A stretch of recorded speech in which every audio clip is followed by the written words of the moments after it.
Hi students, మళ్ళీ మళ్ళీ మీ లెక్కలకు స్వాగతం. కన్సైన్మెంట్లోకి మనం కన్సైన్మెంట్ లెక్కలు ఈరోజు స్టార్ట్ చేసుకున్నాం. ఇది స్లో లర్నర్స్ కొరకు మాత్రమే అనేది ఏం లేదు, మిగతా ఎక్స్పర్ట్ ఫాస్ట్గా చదివే వాళ్ళకు కూడా ఈజీగా అవుతుంది.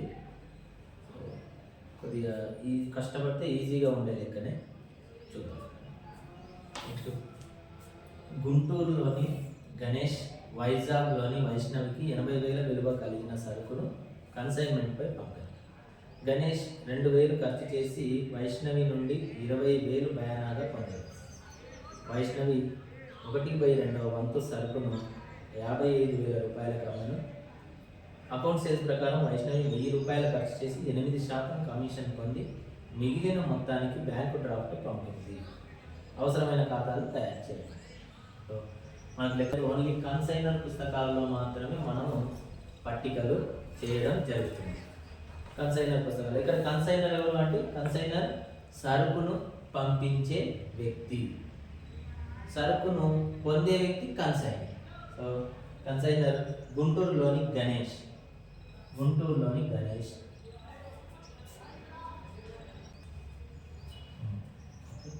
సో ఎవరి పుస్తకాల్లో లెక్కలు చేస్తాం అనుకున్నాం అంటే కన్సైనర్ పుస్తకాలలో లెక్కలు చేస్తాం. గణేష్ పుస్తకాలలో మొదటి ఖాతా వచ్చేసి మొదటి ఖాతా పేరు వచ్చేసి కన్సైని ఊరి పేరుతోన మొదటి ఖాతా ఉంటుంది. కన్సైని ఊరి పేరుతో, కన్సైని ఊరు వైజాగ్లోని వైష్ణవి. సో వైజాగ్ కన్సైన్మెంట్ ఖాతా.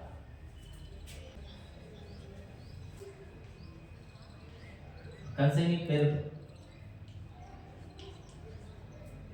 పేరుతో ఉంటుంది. ఈ లెక్కలో మనకు కన్సైని ఎవరు? వైష్ణవి పేరుతో రెండవ. మూడవది కంప్లీట్గా ఏ లెక్కలో అయినా ఒకటి ఉంటుంది, కన్సైన్మెంట్ పై పంపిన సరుకు ఖాతా.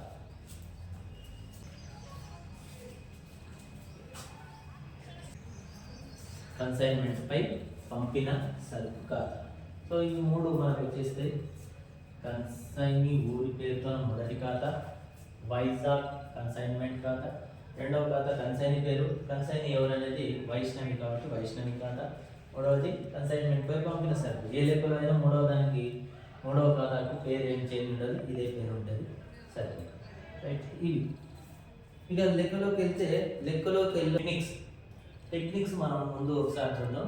టెక్నిక్స్ వచ్చేస్తే ఈజీగా లెక్కలు చేయడానికి అవకాశం ఉంటుంది. ఈ పట్టికలో చూద్దాం.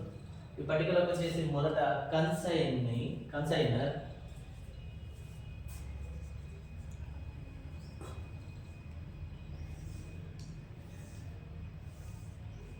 సరుకు పంపిస్తున్నాడు. కన్సైన్మెంట్ పై సరుకు పంపిస్తున్నాడు మనకు లెక్కలో చెప్తాయి. సో పంపించినప్పుడు ఏమని రాయాలి ఇక్కడ? టు కన్సైన్మెంట్ పై పంపిన సరుకు. కన్సైన్మెంట్ పై పంపిన సరుకు లెక్కలో చెప్తారు. సో పంపించేటప్పుడు కొన్ని ఖర్చులు చేస్తారు.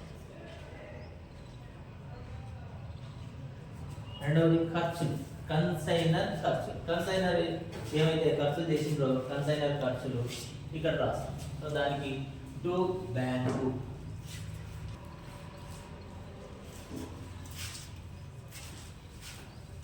కన్సైనర్ ఖర్చు. మూడవది కన్సైని ఖర్చులు. కన్సైని ఏం ఖర్చులు చేసిందో ఆ ఖర్చులు, కన్సైని ఖర్చులు.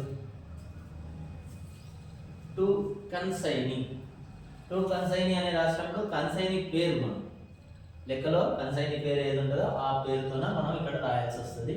సో వైష్ణవి ఇక్కడ కన్సైని కాబట్టి వైష్ణవి అని రాస్తున్నాం. ఇక్కడ కన్ఫ్యూజ్ కావాలి. వైష్ణవి ఖర్చులు, కన్సైని ఖర్చు. Next fourth one కన్సైని commission. Same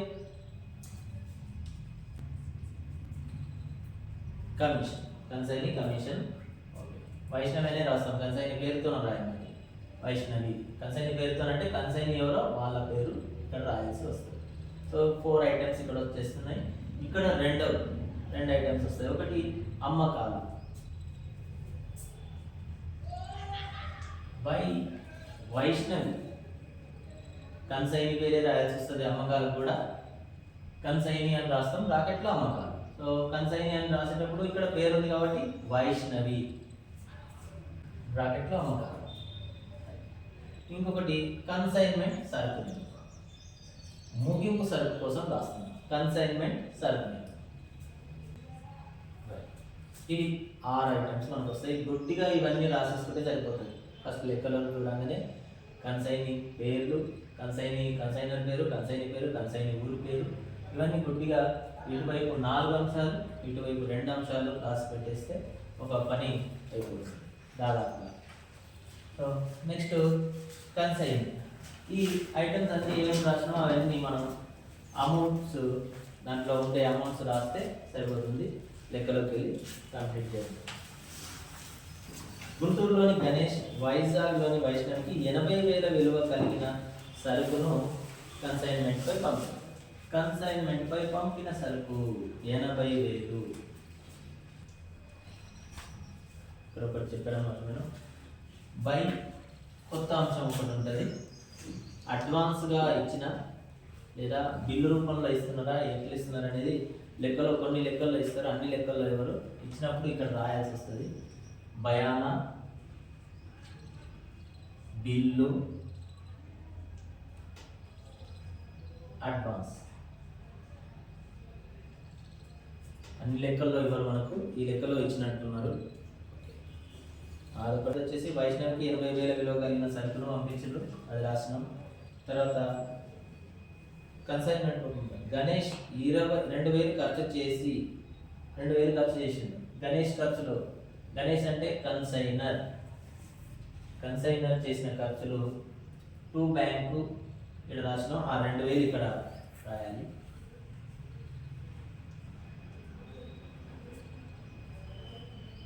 ఖర్చు చేసి వైష్ణవి నుండి 20,000 బయానాగా పొందండి. మనం ఇక్కడ రాసినాం బయానా, వసూలు బిల్లు, అడ్వాన్స్. ఈ 3 అంశాల్లో ఏదో ఒకటి ఇస్తుంటారు, జనరల్గా ఇవ్వరు, ఏదో ఒక లెక్కలో. ఇది ఒక్కటే ఉంది, ఈ లెక్కలో ఇచ్చింది కాబట్టి మనం ఫిలప్ చేసుకోవాలి. బయానాగా పొందాము. నెక్స్ట్ వైష్ణవి 1/5వ వంతు సరుకుని 55,000 అమ్మారు. సో అమ్మకాలు 1/5వ వంతు సరుకు అమ్మకం జరిగింది 55,000. తర్వాత అకౌంట్ సేల్స్ ప్రకారం వైష్ణవి 1000 ఖర్చు చేసింది. వైష్ణవి కన్సైని ఖర్చులు ఇక్కడ రాయాలి. ఎంత ఖర్చు చేసింది? 1000 రూపాయలు. మిగిలిన మొత్తానికి బ్యాంక్ డ్రాఫ్ట్ 8% కమిషన్. 8% దేనిపైన చేస్తాము? అమ్మకాలపై చేస్తాం. పంపిన సరుకు కాదు, అమ్మకాలపై 55,000కు 8% ఎంత?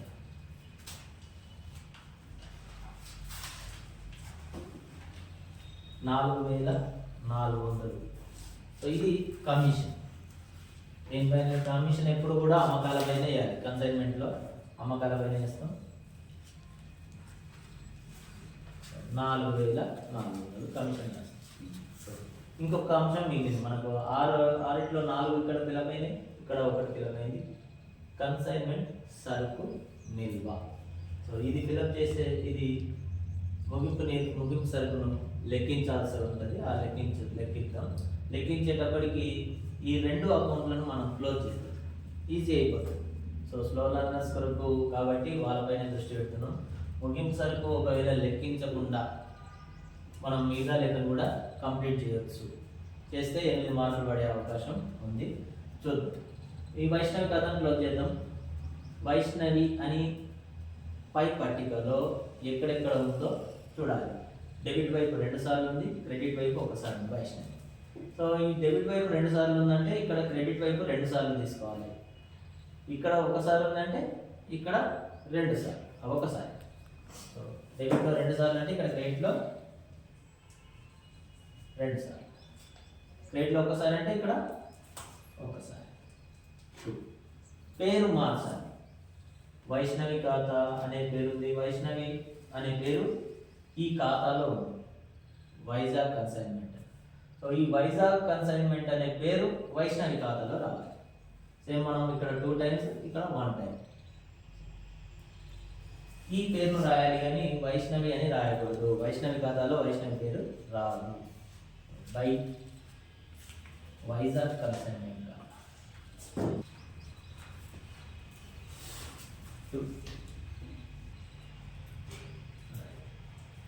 సో ఇక్కడ 2 సార్లు, ఇక్కడ 2 సార్లు, ఒకసారి రాసినాం. అమౌంట్లు వాటికి ఎదురుగా, వైష్ణవికి ఎదురుగా ఎంత అమౌంట్ ఉన్నారో అవి మాత్రం రాసుకోవాలి.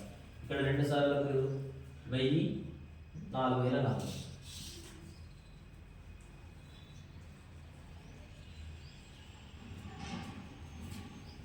55,000 ఇక్కడ ఒకసారి ఉంది. ఆ 55,000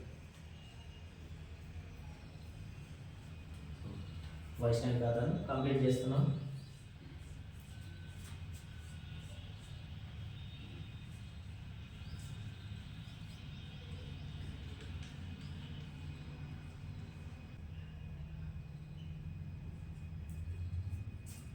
బై బ్యాంకు డ్రాఫ్ట్ అని రాయాలి. బై బ్యాంకు డ్రాఫ్ట్ అని రాస్తే సరిపోతుంది. 29,600. రెండవ ఖాతా మనకు క్లోజ్ అవుతుంది. మూడవ ఖాతాను క్లోజ్ అవుతుంది. ఇంకా ఇది క్లోజ్ చేయట్లేదు, ఎందుకంటే ముగింపు ఇంకా మనం కనుక్కోలేదు. అక్కడికి వచ్చేసి కన్సైన్మెంట్ పై పంపిన సరుకు ఖాతా, మూడవ ఖాతా సింపుల్గా ఉంటుంది. ఈ పేరుతో ఖాతా ఉంది.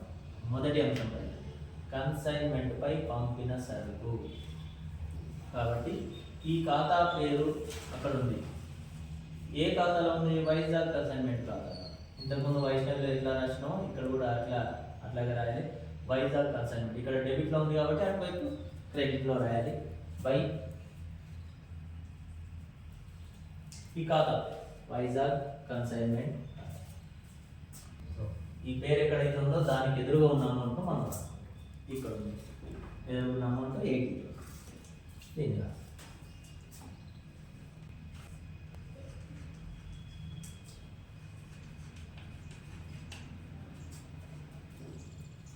ఇక్కడ వచ్చేసి 80,000 రాసేయాలి. వర్తకపు ఖాతా లేదా కొనుగోలు ఖాతా అని రాస్తే సరిపోతుంది. కొనుగోలు. సో మూడవ ఖాతా కూడా కంప్లీట్ అయ్యింది. 2 ఖాతాలు క్లోజ్ చేయడం జరిగింది. సో 2 ఖాతాల పని అయిపోయింది, కంప్లీట్ అయిపోయింది. ఇంకొక ఖాతా మిగిలింది.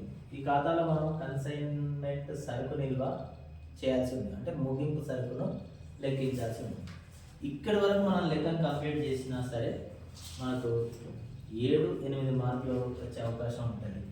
సో ఇదొక్కటే అంశం కనుక్కుంటే మనం ఇంట్లో లాభం వస్తుందా నష్టం వస్తుందా రాస్తాం, సరిపోతుంది. సో ఇక్కడి వరకైనా పర్ఫెక్ట్గా ప్రిపేర్ కావాలి. ముగింపు సరుకును కనుక్కున్నాం, అది ఎట్లనో చూద్దాం. ముగింపు సరుకు మొత్తం పంపిన సరుకు మొదట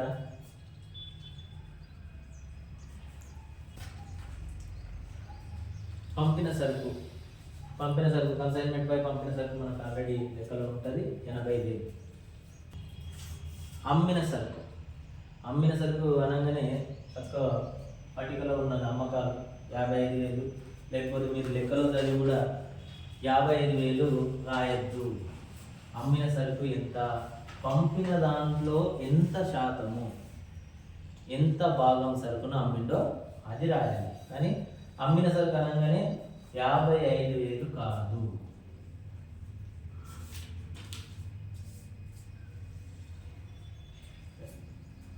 సో ఎంత అమ్మిన సరుకు? 1/2 వంతు సరుకును 55,000కు అమ్మినాడు. అంటే ఈ పంపిన దాంట్లో సగం సరుకును 55,000కు అమ్మినాడు. కంప్లీట్గా మనకు తెలిసిపోతుంది. పంపిన దాంట్లో సగం సరుకు 1/2 అంటే సగం, 50%. 1/2 అన్న 50% అన్న ఒకటి, 2 ఒకటి. కాబట్టి ఇప్పుడు 80,000లో 1/2 చేయాలి. సో డైరెక్ట్గా కొంతమందికి వచ్చేసి ఉంటుంది 40,000 సగం సరుకు. 1/2 అన్నా 50/100 అన్నా సేమ్. సో 40,000 ఈ 40,000 తీసేయమని చెప్తాం. పంపిన సరుకు నుంచి అమ్మిన సరుకును తీసేస్తాం. సో 55,000 కాదు అనేది గుర్తుపెట్టుకోవాలి. అమ్మిన సరుకు వాల్యూ కాదు, పంపిన దాంట్లో ఎంత సరుకు నమ్మిందో అది తీసేస్తాం. మిగిలినది 40,000.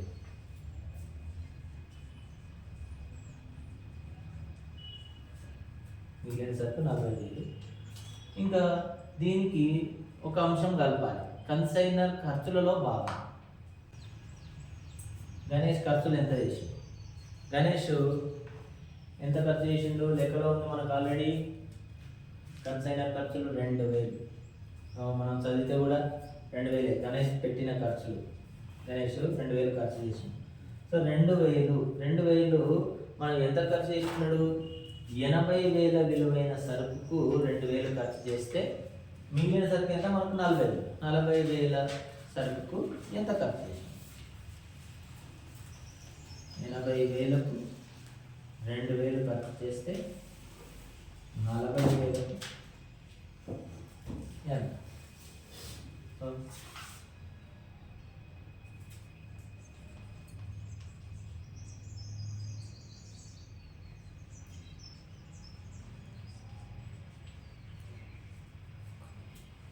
80,000కు 2,000 ఖర్చు చేస్తే 40,000కు ఎంత? So 40,000 by 80,000 into 2,000. So 40 first రాసుకుంటాం, 80,000 దాని కింద, తర్వాత ఇంటూ 2,000 ఇట్లా రాసుకుంటే సరిపోతుంది. నేను కూడా చెక్ చేసుకోండి మళ్ళీ ఒకసారి. సో క్లియర్గా ఎంత? 1/2 సగం సరుకు మిగిలింది మనకు. అంటే 2,000 ఖర్చుల్లో సగం ఎంత? ఈజీ అయిపోతుంది. 1,000 రూపాయలు, మొత్తం 41,000. ముగింపు సరుకు వచ్చేసి 41,000. ఇది మిగిలిన సరుకుకు కన్సైనర్ ఖర్చు కావాలి. సో మొత్తం సరుకుకు ఆయన 2,000 ఖర్చు చేస్తే సగం సరుకు మిగిలింది. సగం సరుకుకు 1,000 రూపాయలు ఖర్చు చేసి ఉంటాడు. అవి కలిపి మనం పెట్టేస్తాం 40 రూపాయలు. ఇది ముగింపు సరుకును మనం లెక్కించాం. ఇది ముగింపు సరుకు 40 రూపాయలు. ఈ దీన్ని తీసుకెళ్ళి ఇక్కడ రాస్తే లెక్క ఉంది, మనం కంప్లీట్ చేయవచ్చు.